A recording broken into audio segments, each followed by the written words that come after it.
Informação extraordinária. Desvendando o reino da vontade humana desordenada, aliada e unida com a vontade diabólica.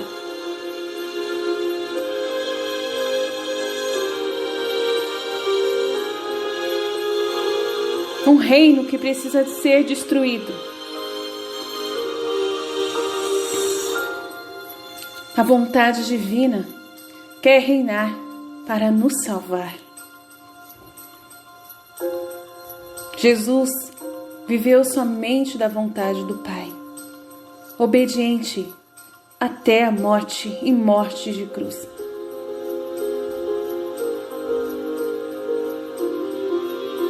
É Ele quem vem falar a você que a vontade humana é trevas e a vontade divina é luz. Ouça as palavras do próprio Jesus. Ele te diz, por mais difícil que seja você entender essa formação, ouça ela várias e várias vezes, até compreender tudo o que a vontade humana tem feito em sua vida. Não se importe com o outro, somente agora é entre você e eu. Jesus quem disse: se eu conquistar você e a sua vontade humana, eu já conquistei tudo o que eu esperava hoje.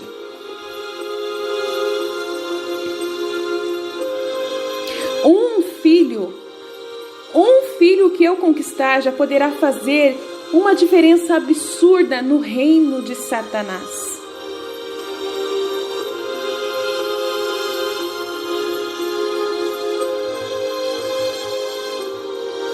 Não tenha medo de conhecer mais a vontade humana e o que ela pode fazer.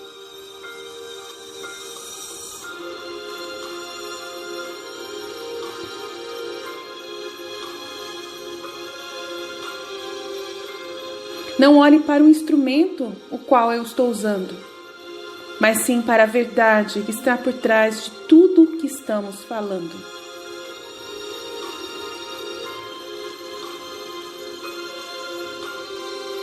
Vai a fundo, pense por si próprio. Busque a inspiração da divina vontade. E você será mais um libertado das garras da vontade humana diabólica, que cega, ensurdece e mantém todos em direção ao abismo.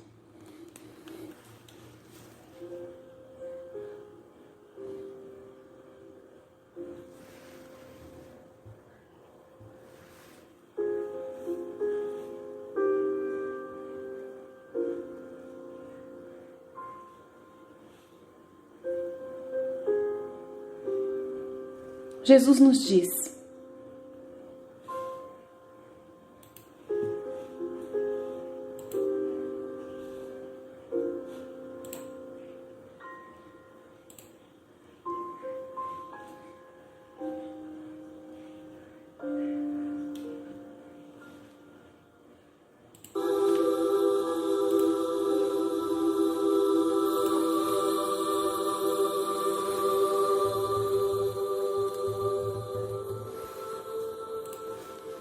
em 9 de agosto de 1923, no volume 20 do Livro do Céu, a vontade humana é trevas, a vontade divina é luz.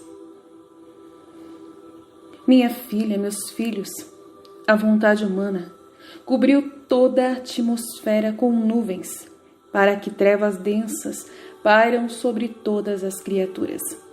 E toda ação humana que eles realizam sem a conexão com a vontade divina aumenta as trevas, e o homem se torna mais cego, porque a luz, o sol, é a vontade divina para a vontade humana.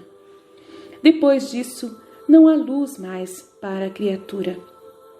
Agora quem trabalha, reza, anda, etc., em minha vontade, se eleva acima dessas trevas.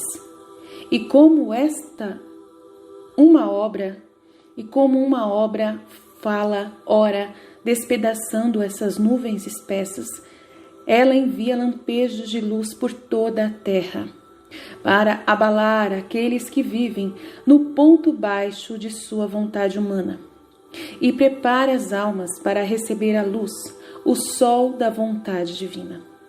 Portanto, tenho tanto interesse que você, somente você, que está ouvindo essa formação, viva na minha vontade, de modo a preparar um céu de luz em sua vida, que através de você enviarei relâmpagos contínuos de luz, que vai vir e diluir as trevas que a vontade humana se formou acima de sua cabeça, de modo que, possuindo a luz da minha vontade divina, as criaturas podem amá-la, e em minha vontade amada pode reinar na terra.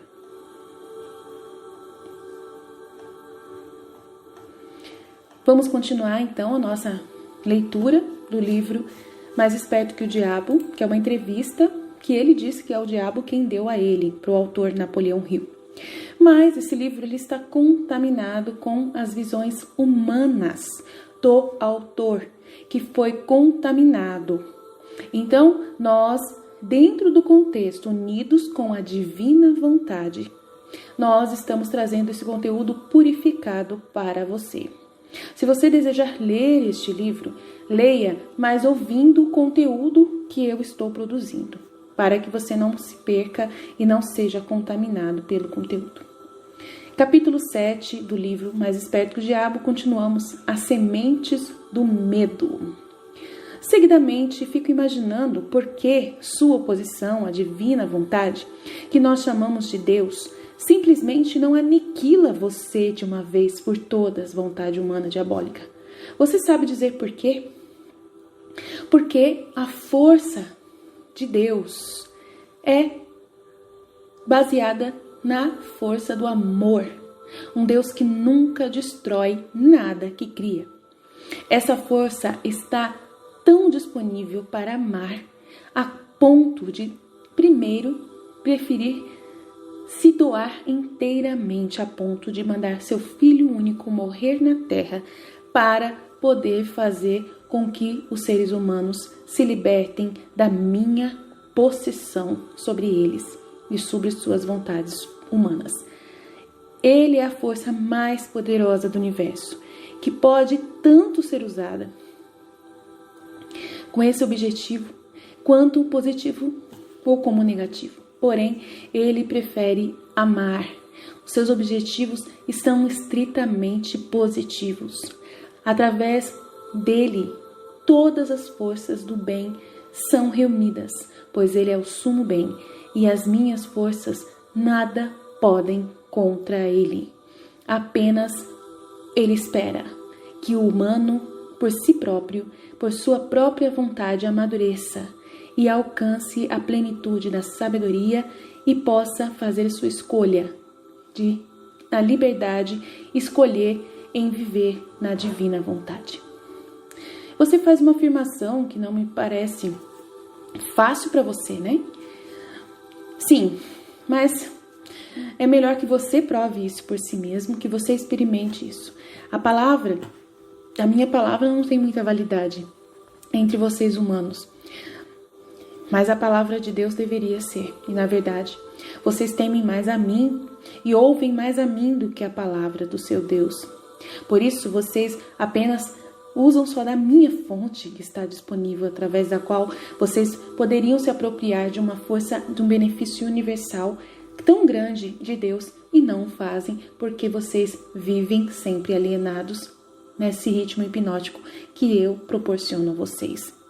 Esse é o caminho direto que vocês têm para o central universal da inteligência infinita, que é se humilhar, pedir perdão para o seu Criador e vestir a camisa da cruz, renunciar a si mesmo e segui-lo. Mas vocês preferem ouvir a mim, que dou mais prazer para vocês. Porque nós, seres humanos, não achamos o caminho para a inteligência infinita fácil? Porque eu os intercepto primeiro e eu os tiro do caminho constantemente, plantando nas suas mentes pensamentos que destroem a sua força, de tal forma que vocês não conseguem usar a sua mente de forma adequada. Fiz com que fosse atrativo para vocês usar o poder da inteligência infinita a fim de obter fins negativos, através da ganância, da avareza, da luxúria, da inveja e do ódio. Lembre-se, a sua mente atrai aquilo que ela mais enfatiza. Para mantê-los longe da minha oposição, tudo o que eu tinha que fazer era alimentá-los com os pensamentos que fossem úteis à minha causa. Se estou entendendo, o que você quer dizer é que nenhum ser humano precisa temer o diabo ou se preocupar em bajular a Deus? É precisamente isso. Essa admissão pode afetar minha reputação, mas também, ao mesmo tempo, pode atrapalhar a minha oposição, já que ele abre espaço para enviar mais humanos diretamente para a fonte de toda a força.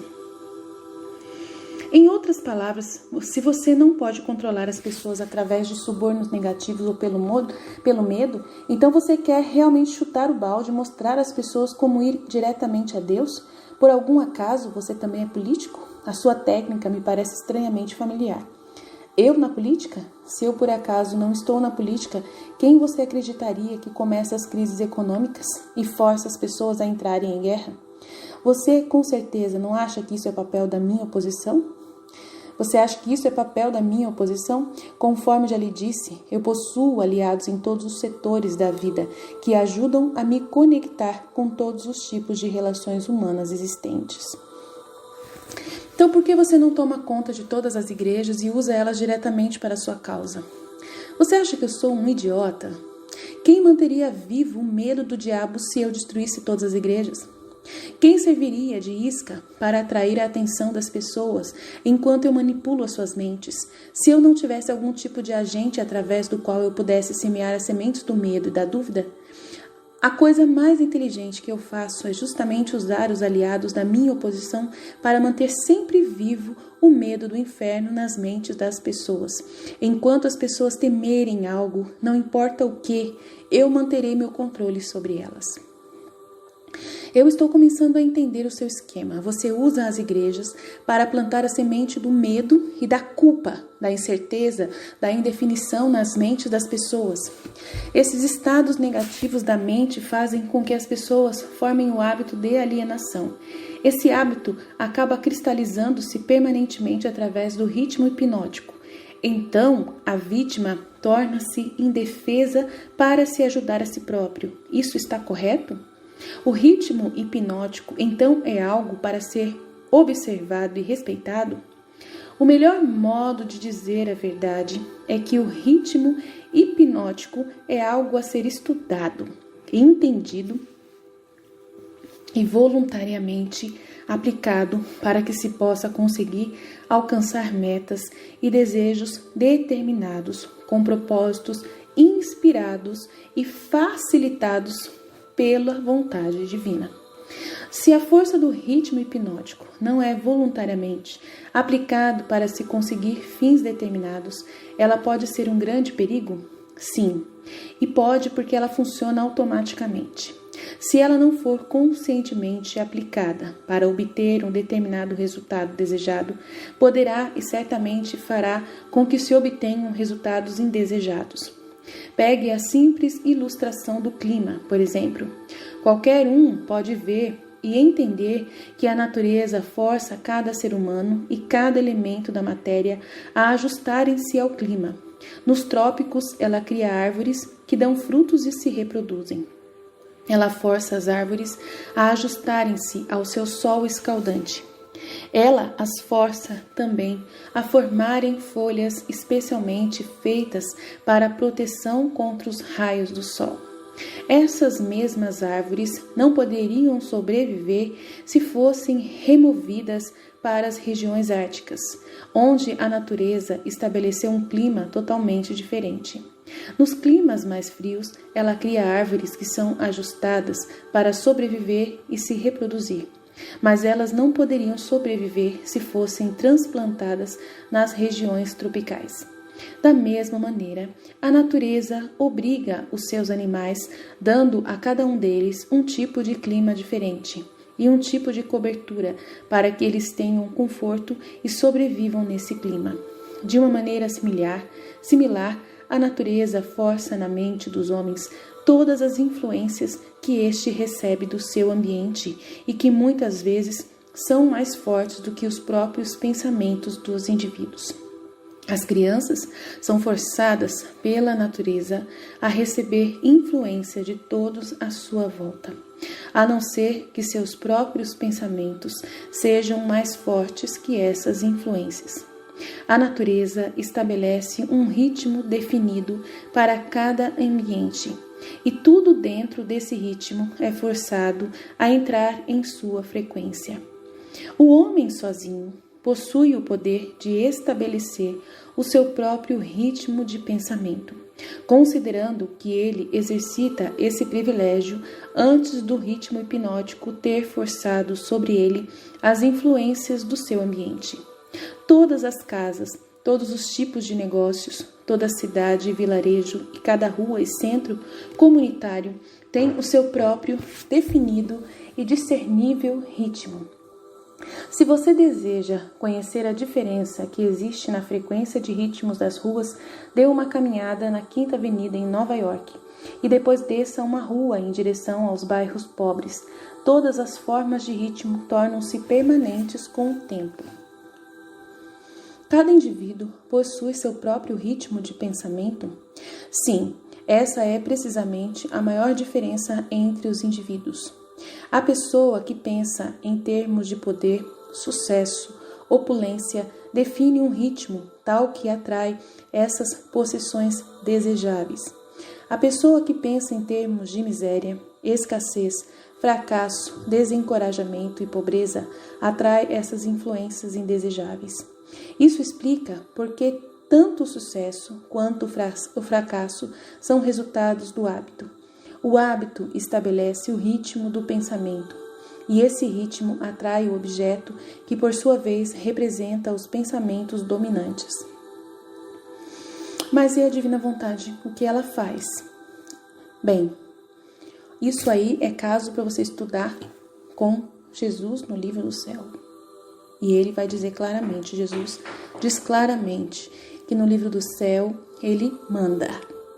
Então, todo esse poder da natureza que o diabo está falando aqui não funciona, porque a divina vontade, por mais que ela seja essa força universal, esse centro de inteligência que tem essas leis naturais, a divina vontade vai pedir para que você renuncie às suas vontades. Renuncie a qualquer ritmo hipnótico que você queira e só vai pedir para que você peça o que ele quer que você peça. A divina vontade, ela vai querer que você peça somente o que Deus quer pedir, que é o reino da divina vontade, que é a paz sobre a terra, que é a felicidade que Ele pode dar, somente Ele pode dar. A gente acreditar que só Ele pode nos dar as coisas e não esperar por si próprio, por sua própria inteligência, por seu próprio uso das leis naturais. O homem, quando ele quer reinar sozinho, sem a ajuda de Deus, não vai dar em nada, vai só caminhar e dando em círculos. Então ele está dizendo aqui que o ritmo hipnótico, vamos dar uma pausa, é uma coisa que você pode, é uma lei da atração, que você pode, se você pensar positivo, você vai conseguir as coisas positivas. Na divina vontade isso não funciona, tá? Na divina vontade você não pensa dessa forma, você pensa só no que Deus quer, e isso é positivo por natureza, pedir o que Ele quer. Então eu não vou aqui continuar esse papo, porque essa aí já é uma inverdade, dessa lei. Se ela funciona ou não, isso não é interesse nosso. A gente não quer utilizar os dons de Deus contra Deus. Então a gente só quer a felicidade que Deus dá e não a felicidade que nós podemos conquistar pelo ritmo hipnótico se a gente começar a pensar positivo. Então essa não é a intenção aqui. Esse livro veio trazer, como eu disse, uma contaminação. E esse homem acabou caindo nesse golpe do demônio. E a gente não vai cair nesse golpe como o Napoleão Hill caiu. Então vamos ver mais o que tem de conteúdo bom aqui pra gente. Propósito definido. Sua Majestade procederá agora à revelação dos segredos dos 7 princípios, através dos quais os seres humanos podem forçar a vida a fornecer-lhes a liberdade espiritual, mental e física. Então, o ser humano não pode nada. Então, vamos passar para frente que não tem nada a ver. Então, aqui ele está ensinando, depois no resto do livro, como eu disse, é contaminado, né? Tá falando muita coisa, né? Aí tá falando do negativismo, do positivismo, né? Aí tem um detalhe que ele fala do amor pelos parentes também é perigoso. O amor por qualquer coisa ou qualquer pessoa, exceto o amor pelo propósito definido, que o único propósito que a gente quer é a divina vontade, né? Pode ser perigoso.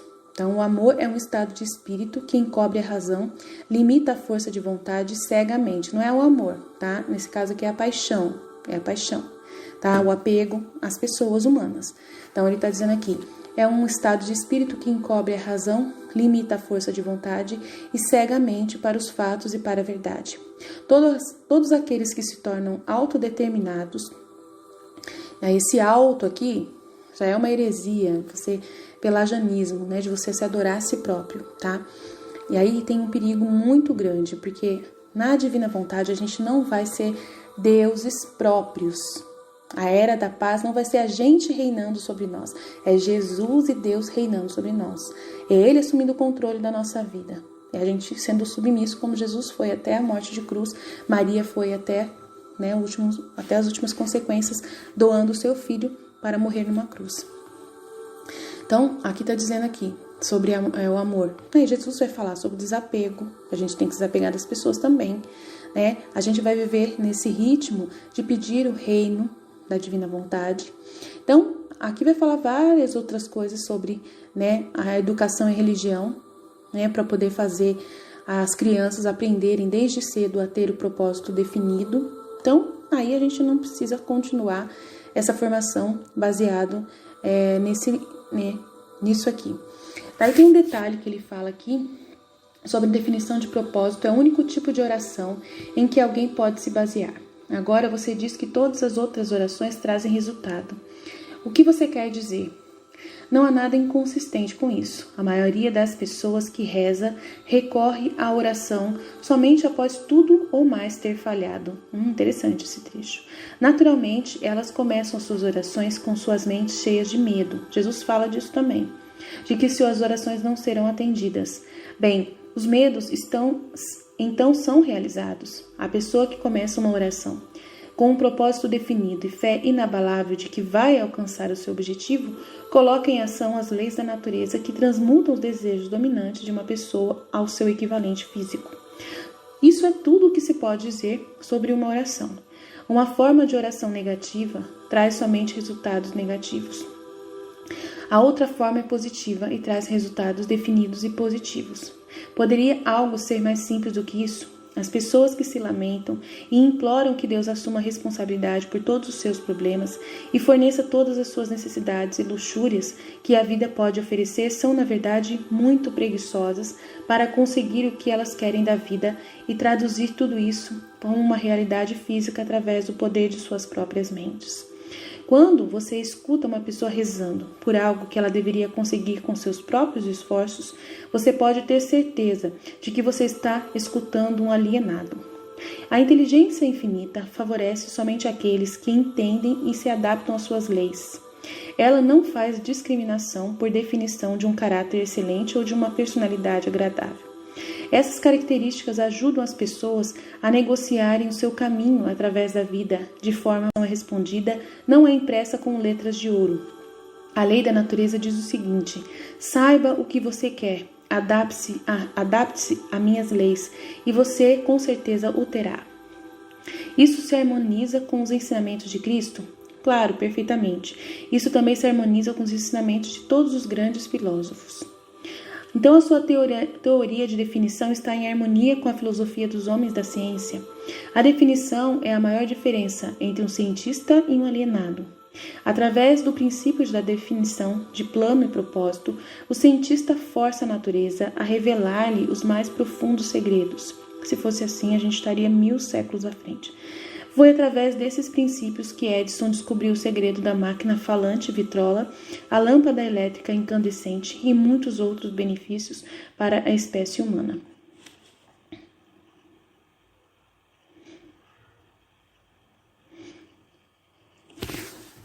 Eu pausa aqui, peraí. Então eu entendo que a definição é o primeiro requisito para o sucesso em todo e qualquer empreendimento. Isso está correto? Somente se for unido com a vontade de Deus. O ser humano tem que entender isso, né? Então ele não vai responder isso aqui, tá?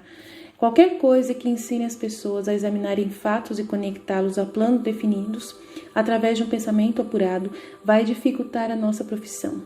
Se essa sede por conhecimento definido, que agora está se espalhando pelo mundo, mantiver-se assim, meu negócio ficará ameaçado dentro dos próximos séculos. Eu triunfo na ignorância, na superstição, na intolerância e no medo, mas não consigo manter-me de pé ante um conhecimento definido, propriamente organizado em planos definidos nas mentes das pessoas que pensam por si mesmas. Então, o ser humano não consegue, tá? Não consegue sozinho, nem alienado, não consegue nada sem estar unido com a vontade divina, tá? Jesus deixa muito claro que ele não permite, que antes que o ser humano por si mesmo ache que vai conquistar alguma coisa, ele destrói o mundo. Porque o ser humano sem Deus não consegue nada.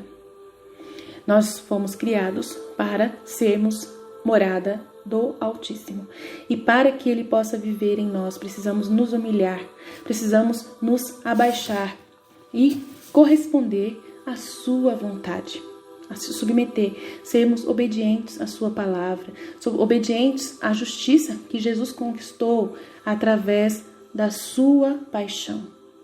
Jesus, enquanto estava vivendo a sua vida na terra, ele conquistou do Pai, ele comprou a nossa salvação a um preço muito alto, do seu próprio sangue. Ele precisou milhares de vezes, desde quando nasceu, até o último momento, em rezar ao Pai e pedir ao Pai para que ele nos perdoasse, em troca de nós também perdoarmos o nosso irmão. Então, a pessoa que vive num propósito definido, se ela não corresponder à justiça que Jesus conquistou na cruz, no processo de salvação e da redenção, as bênçãos e os frutos que Jesus conquistou para nós não nos serão dados. Então, não adianta você ter vontade humana, nem um propósito definido, sozinho, sem Deus. Então, a gente precisa entender isso. Então, esse livro, ele nos ajudou a trazer bastante conteúdo para a gente entender, né? Tem várias coisas mais, quem quiser ler, vale a pena ler até o final, mas eu acho que a mensagem que eu precisava trazer claramente é sobre isso. É sobre a gente não querer roubar os dons de Deus. Aqui ele já está falando desse roubo dos dons de Deus. E Jesus fala por meio de Santa Faustina que a alma que não deseja roubar os dons dele, né, da divina vontade, que é justamente você fazer isso. Você vencer todos esses medos que o demônio te deu, venceu tudo, né? A sua vontade humana aí quer reinar sem o demônio e sem Deus.